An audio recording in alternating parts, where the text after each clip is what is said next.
Wa idza salaka ibadi anni, kalau hambaku bertanya kepadamu, di mana Allah? Saya pengen curhat. Wa idza salaka ibadi anni fa inni qarib.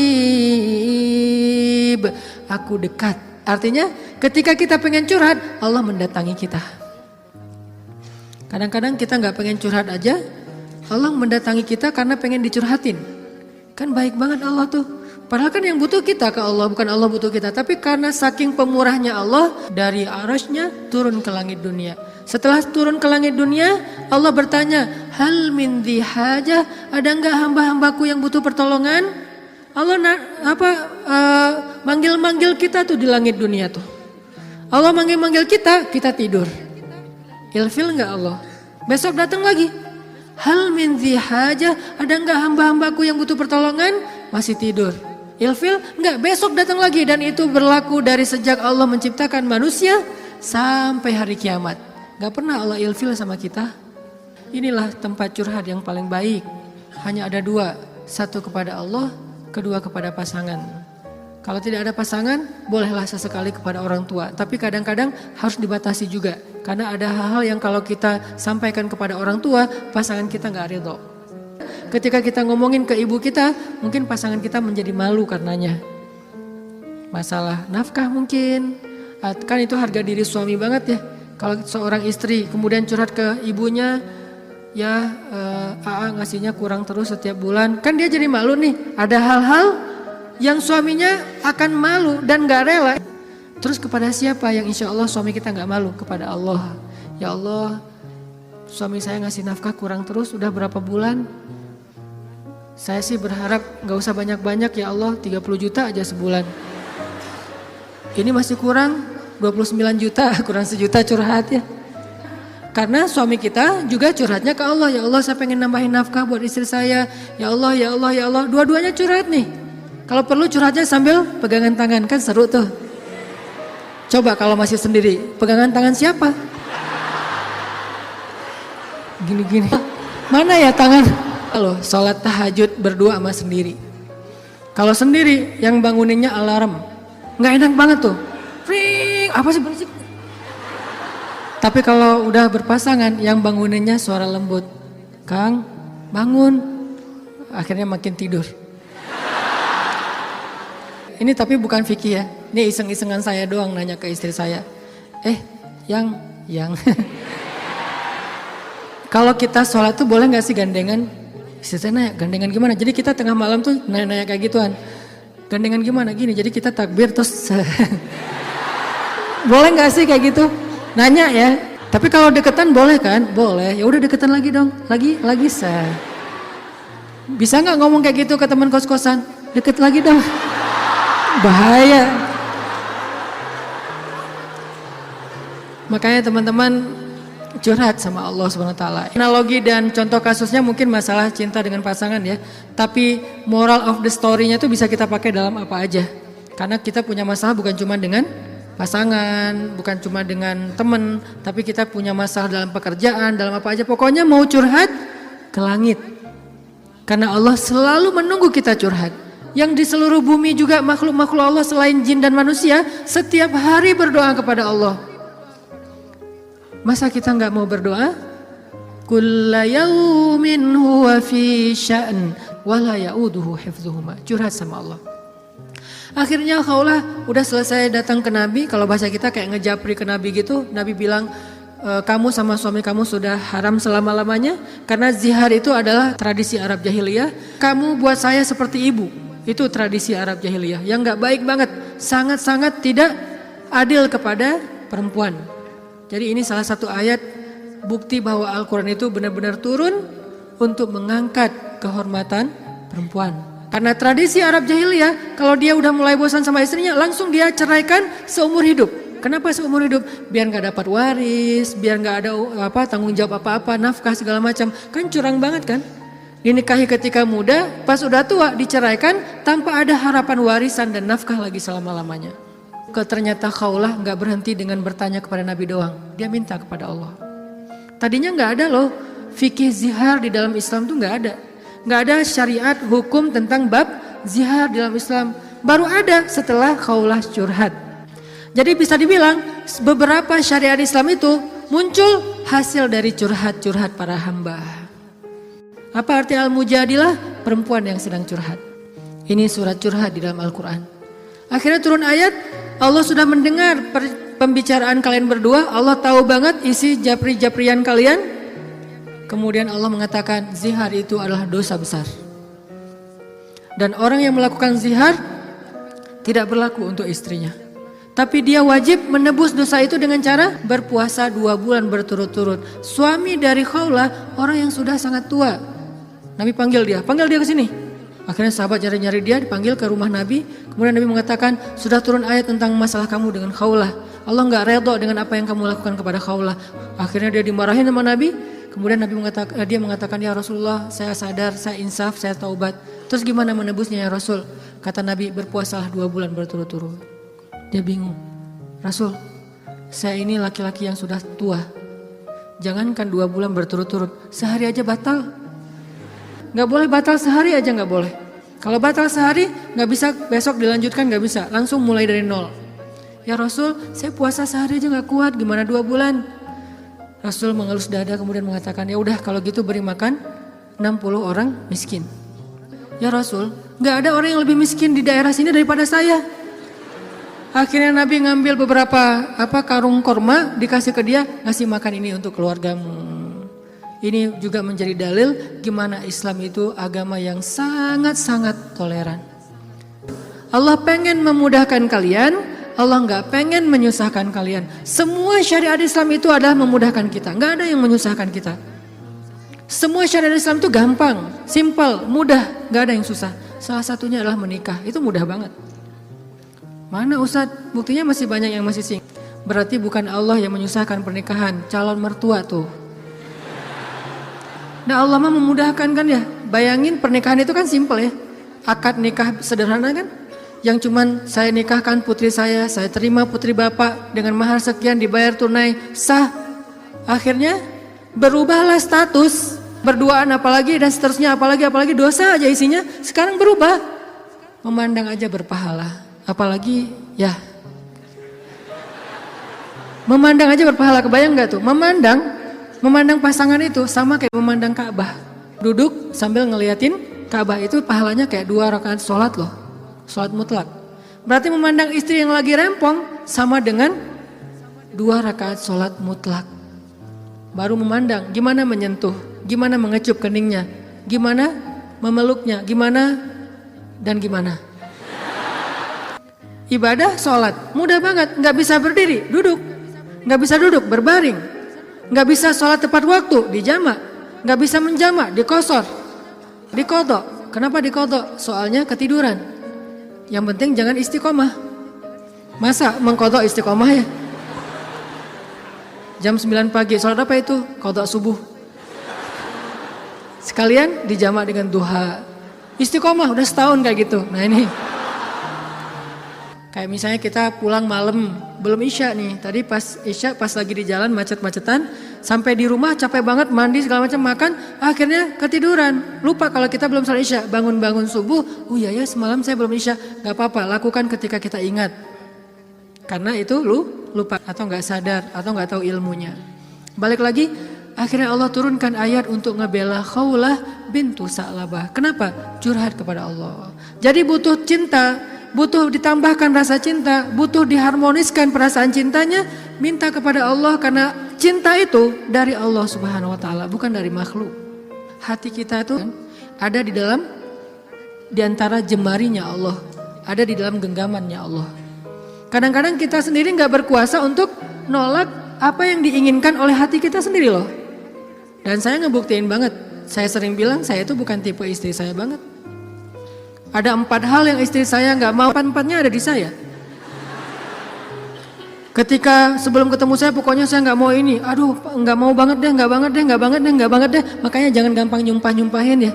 Nanti malah dikasih seperti yang kita sebutin. 4 hal yang saya nggak pengen banget ada suami saya yang 4 ini, ternyata pada diri saya ada 4-4-nya. Ya Allah, tundukkanlah hatinya untukku, ditundukkan. Kok saya nggak bisa nolak kamu? Ya. Kuat-kuatan doa kan? Dia berdoa, ya Allah please jangan orang itu, ya Allah please yang dia.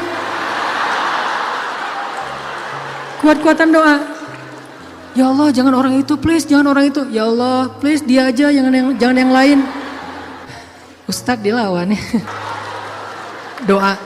Jadi minta sama Allah itu gampang banget loh. Hidup kita tuh cuma masalahnya cuma gini doang. Buat saya hidup saya itu modalnya bukan duit, bukan teman, walaupun itu semuanya penting dan berharga, tapi modal paling penting dalam hidup saya itu ini. Makanya saya nggak mau sama sekali menggadaikan doa dengan makanan yang syubhat dan haram, nggak mau saya. Misalnya jalan ke luar negeri kayak kemarin New Zealand, Jepang yang muslimnya minoritas kan susah nyari makanan halal tuh. Mending lapar daripada saya akhirnya mencari-cari alasan, ini kan darurat kan udah nggak ada pilihan segala macam. Ini kan makannya ikan, tapi kan satu minyak dengan makanan yang nggak halal. KFC kalau di luar negeri itu halal. Mungkin kalau di Singapura McD KFC-nya udah ada label halal. Tapi kalau di beberapa negara yang lain nggak ada label halal. Walaupun ayam kan bukan babi Ustaz, bukan pork. Tapi kan dia nggak disembelih dengan nama Allah. Saya nggak mau. Pengen ngerasain gimana ya rasanya ayam goreng di mana gitu, ayam kriuk di mana, dia beda dengan di Indonesia. Tapi kan itu bahayanya bukan masalah hal haram, menggadaikan doa kita. Begitu kita makan, kenyangnya cuma sebentar, nanti juga udah lapar lagi, tapi doa kita ditolak 40 hari 40 malam. Dimana kalau pas lagi di luar negeri, terus kita ada masalah di imigrasi pas di bandara, kita berdoa gimana cara Allah akan mengabulkan. Kenapa? Modal kita dalam hidup tuh doa banget tuh. Saya ngerasa banget banyak keajaiban dalam hidup gara-gara berdoa. Bukan berarti saya udah soleh ya, bukan. Allah yang maha baik. Minta, ya Allah saya lagi butuh ini. Jadi duit kita teman-teman ada di sisi Allah. Jadi gak usah khawatir, tinggal minta. Teman-teman khawatir gak nyimpan duit di bank? Gak khawatir kan? Uang ada di bank 1M. Tenang kan? Kenapa kok tenang nitip uang 1M kepada manusia, tapi gak tenang menitipkan harta itu kepada Allah? Ini gak fair nih imannya nih. Kalau Allah lebih dahsyat daripada kartu dan buku rekening apa? Allah tidak pernah ingkar janji. La yukhliful mi'ad. Allah lah yang memberi kalian rezeki. Allah lah yang menjamin untuk kalian hidup. Sehingga buat saya pribadi, saya tuh orang kaya. Uangnya di mana Ustaz? Di Allah. Saya tuh orang kaya, punya banyak aset. Mana asetnya? Allah yang tahu. Saya nggak tahu, tapi Allah tahu. Kan gitu kan, sederhana sebetulnya, gampang banget. Duit ada di Allah. Sama kayak orang bilang, saya banyak duit, alhamdulillah sekarang ada beberapa ratus juta. Di mana? Di bank. Aman? Enggak. Walaupun kita merasa nyaman, tapi enggak aman. Kalau di Allah, kita enggak merasa nyaman, padahal itu yang paling aman. Tapi kan enggak ada wujudnya Ustaz. Emang di bank ada wujudnya? Tapi kan enggak ada bukti apa-apa segala macam. Apakah Allah pernah ingkar janji? Enggak pernah. Tapi nariknya gimana Ustaz? Kalau ke bank kita tinggal datang ke tellernya, kita minta. Kalau ke Allah lebih gampang, gak perlu macet-macetan ke teller, gak perlu ngambil nomor antri, tinggal gini doang. Lebih mudah. Gak ada tapi untuk Allah. Tapi itu hanya berlaku buat kita. Sebaik apapun kita ada tapinya. Tapi kan dia juga manusia. Minimal. Kalau enggak, tapi kan dia gak jujur. Tapi kan dia jahat. Tapi kan dia curang. Kalau dia orang baik, tapi kan dia manusia. Tetap ada kurangnya kan? Kalau Allah gak ada tapinya. Allah gak akan memberikan harta karena kekurangan. Allah maha kaya. Allah terlalu sibuk. Allah maha kuasa. Allah gak dengar. Allah maha mendengar. Allah misalnya gak melihat. Allah maha menyaksikan. Apa sih yang kita persoalkan dari Allah? Tinggal gini doang. Tapi saya udah sering gini gak didengar sama Allah. Berarti kita gak punya kontrak. Kontrak itu udah kita batalin dengan makanan yang haram. Kontrak itu udah kita batalin dengan memutuskan silaturahim. Kontrak itu udah kita batalin dengan berburuk sangka kepada Allah. Itu kan yang membatalkan kontrak. Begitu kita berburuk sangka kepada Allah, apa sih maunya Allah nih? Ya Allah, please tolong saya dong. Tapi ngomongnya apa sih maunya? Allah, batal kontraknya. Harusnya kita mengatakan, ya Allah bantu saya ya Allah. Saya yakin tidak ada sesuatu yang sia-sia dari takdirmu. Kita berbaik sangka kepada Allah, maka Allah pasti akan menunaikan janji. Wa aufu bi ahdi, ufi bi ahdikum. Tunaikan janji kalian kepada aku tunaikan janji aku kepada kalian. Modal itu doa banget teman-teman. Doa banget. Cinta, mau dapat sahabat, mau dapat pasangan, mau dapat kasih sayang orang tua, mau dapat doa dari orang-orang soleh, mau dapat rezeki yang berkah, mau dapat terutama cinta dari Allah. Caranya adalah menengadahlah ke langit bukan ke bumi. Sujudlah di bumi, lalu memintalah ke langit, maka Allah Subhanahu wa taala akan melimpahi kita dengan rasa. Tinggal kita yakin aja sama Allah. Masalah yakin inilah yang membuat kita kadang-kadang jadi harus menunggu. Menunggu keajaiban dari Allah tergantung tingkat keraguan. Makin besar ragu kita, makin lama kita menunggu datangnya pertolongan Allah. Makin kuat keyakinan kita, makin cepat datangnya pertolongan Allah. Orangnya soleh banget, imannya pasti kuat tuh. Tapi dia belum ditolong aja sama Allah. Nah, berarti kita belum paham cara Allah menolong kita. Allah nolong kita itu dengan dua cara, teman-teman. Pertama, pertolongan UGD. Apa yang dilakukan Allah? Allah akan menolong hati kita terlebih dahulu. Bukan masalah kita diangkat, hatinya yang dikuatkan. Itu pertolongan Allah. Tapi diuji oleh Allah dengan sakit, dengan kemiskinan. Kok Allah gak mendengar doa dia? Enggak, Allah mendengar doa dia. Terus apa bukti pertolongan Allah? Allah gak langsung ngasih dia duit, sembuh dan segala macam, bukan. Allah kuatkan hatinya sehingga kita gak habis pikir, kok dia bisa bertahan ya dengan kondisi kayak gitu. Kok dia tetap bisa bahagia ya dengan keluarganya dalam kondisi kayak gitu. Ibu di rumah Teduh Sahabat Iin itu, ibu ini pasien kanker apa gitu. Beliau udah parah banget dan dirawat sendiri di rumah sakit, gak ada yang jagain. Kenapa? Karena suaminya lumpuh. Kebayang gak tuh ujian rumah tangga? Anaknya masih kecil-kecil, salah satu anaknya tuh SMA ngurus ayahnya. Sementara suaminya lumpuh udah gak bisa ngapa-ngapain, maaf. Buang air kecil, air besar di tempat tidur, semuanya di tempat tidur, gak berdaya. Istrinya kanker stadium lanjut, dirawat di rumah sakit Hasan Sadikin tapi nggak dapat kamar sehingga harus bolak-balik. Kalau bolak-balik ke rumah jauh, akhirnya tinggal di rumah Teduh. Cuman yang pertanyaan istri saya agak heran, udah berapa lama suaminya lumpuh? Udah 3 tahun. Istri saya ngelihat anaknya baru setahun. Loh, anaknya baru setahun ya? Iya. Suaminya udah lumpuh 3 tahun. Terus gimana caranya? Maksudnya masih bisa dikasih keturunan? Yang penting jangan dibayangin aja. Gak boleh ngebayangin. Kita hanya ngebahas hikmah. Bukan kok bisa ya? Masya Allah luar biasa ya. Allah masih tetap ngasih kebahagiaan kepada mereka. Anak bayi sebagai hiburan buat mereka. Kalau suaminya lagi kangen anaknya dibawa ke rumah. Kalau istrinya lagi kangen dibawa ke rumah sakit. Ganti-gantian, penyejuk hati mereka. Allah pengen menguatkan hati mereka dengan sakitnya lewat seorang bayi. Itu cara Allah menolong kita, teman-teman, sebelum diangkat masalah kita. Sehingga jangan salah paham, kalau ada orang soleh miskin, kalau ada orang soleh sakit, kalau ada orang soleh kena musibah terus. Mungkin Allah tidak langsung menyelesaikan masalah dia, tetapi Allah lebih suka untuk menjaga hati dia, karena dengan cara kayak gitu Allah akan terus dekat dengan dia. Kadang kalau kita diselesaikan masalahnya oleh Allah, tiba-tiba jadi jauh kan? Ya Allah tolong saya, tahajud 1 juz 1 malam. Luar biasa tuh kalau lagi ada masalah. Satu masalah selesai, gak usah tahajud. Sholat aja dijamak lagi tuh tadi. Maghrib dijamak dengan isya, zuhur dijamak dengan asar, subuh dijamak dengan duha. Jadi sehari menjamak 3 kali sholat. Kenapa? Udah gak ngerasa butuh sama Allah. Allah tahu itu. Makanya nih kayaknya hambaku nih kalau aku tolong nanti jauh lagi. Sementara aku kangen. Kan tetap happy, tetap bahagia. Yang gak bahagia itu orang yang lihat. Yang justru gak tega itu yang ngelihat, yang ngerasain. Biasa-biasa aja. Saya kadang-kadang gak habis pikir dengan beberapa orang teman saya soleh banget. Hidupnya tuh susah banget. Kerjaannya gak jelas, penghasilannya gak seberapa, anaknya banyak. Dan sering nunggak gitu di sekolah teh. Tapi saya lihat keluarganya, anak-anaknya senyum-senyum semuanya, pada hafal Al-Quran, suami istri akur segala macam.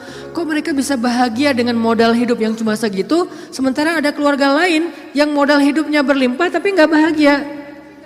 Karena yang ini ditolong hatinya, yang itu tidak ditolong hatinya. Minta aja sama Allah, apapun masalah kita. Apalagi cuma masalah perasaan hati. Allah bolak-balikan hati sesuka Allah. Gampang banget buat Allah. Kadang-kadang yang saya cerita, ketika kita terbesit dalam hati aja Allah wujudkan kan. Kayak ada seorang ibu di Dumai, cuman terbesit di hati gak ngomong loh. Tiba-tiba saya kepikiran pengen ke Dumai. Kenapa Ustaz? Gak tahu, pengen aja ke Dumai. Akhirnya kita ngumpulin tuh daftar yang ngundang di seluruh Indonesia. Terus kita yang nentuin mau kemana.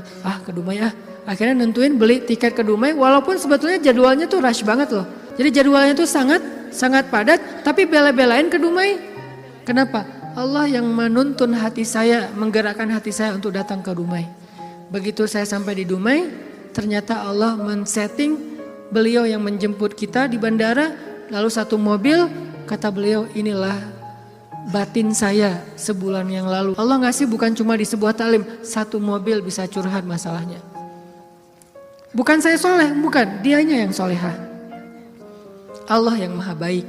Dan kita bisa banget. Jadi kalau orang bisa datang ke kita lewat doa, berarti jodoh juga bisa datang ke kita lewat doa. Tinggal kuat-kuatin aja doanya kayak tadi. Saya pernah satu raudhah dengan seorang calon pejabat ya. Satu raudhah, dia lagi umroh, saya juga lagi umroh. Kita satu karpet hijau tuh raudhah. Kebenaran saya tahu beliau dan gak setuju dia menjabat karena banyak mudaratnya daripada manfaat. Dan saya tahu karena mau menjabat waktu itu, dan saya tebak-tebak aja nih kayaknya doanya supaya dia dipilih nih. Dia doa di sebelah saya juga doa di sebelah dia. Saya doanya pas dengerin kayaknya khusyuk banget doanya, nangis-nangis itu. Ya Allah tolong jangan kabulkan doa orang di sebelah. Karena mudaratnya lebih banyak, saya nggak rela banget dia yang berkuasa karena bahaya banget. Jelas doa itu yang paling luar biasa. Sama kayak kita menjalani hidup, ada masalah dikit tinggal gini kan. Sama kayak kita ada asuransi, ada masalah dikit tinggal klaim. Cuman ngeklaim asuransi kan lama nih. Kita harus bayar 200.000 dulu, kita harus ada prosesnya dulu. Kalau ke Allah, kenapa kita ngeluh? Kok lama banget ya Allah, kok lama banget? Enggak, kalau kita yakin akad kita dengan Allah di sini. Makin kuat di sini, makin cepat Allah menolong kita, dan itu ajaib banget. Saya nolak kalau misalnya Allah mau mendatangkan sesuatu dalam hidup saya, gimana pun ditolak tetap akan datang. Tetap akan ketemu. Alam yajidka yatiman fa'awa wa wajadaka dhallan fahada wa wajadaka ailan fa'aghna. Itu yang jadi modal kita. Bukankah dulu kita pernah ngalamin masa-masa sendiri kemudian Allah beri kita keluarga? Masa-masa ketika kita bingung Allah beri kita petunjuk. Fa'ammal yatima fala taqhar wa ammas sa'ila fala tanhar wa amma bi ni'mati rabbika fahaddis. Apa maksud wa amma bi ni'mati rabbika fahaddis? Nikmat Tuhanmu itu dibicarakan. Maksudnya apa? Untuk membuat kita makin yakin sama Allah. Ya, dulu kan Allah pernah nolong kita. Dulu kita pernah lapar, Allah yang beri kita makan. Dulu kita pernah bingung di sebuah kota mau kemana, Allah kasih kita tempat tinggal. Dulu kita pernah bingung sendiri, Allah kesepian sendiri, Allah kasih kita keluarga. Itu yang dibahas untuk tajdidul iman, memperkuat iman kita kepada Allah Subhanahu wa taala. Jadi kesimpulannya teman-teman, bahwa kita butuh apa aja mintalah sama Allah, termasuk cinta. Jangan begging kepada manusia, karena itu akan menjatuhkan harga diri kita. Kalau mau begging, mengemislah kepada Allah Subhanahu wa taala. Makin kita mengemis kepada Allah, makin Allah angkat derajat kita. Makin mengemis makin mulia. Kalau ke manusia makin mengemis makin hina. Mudah-mudahan ini menjadi booster buat kita, bukan hanya dalam masalah pernikahan, tapi juga dalam semua masalah hidup kita.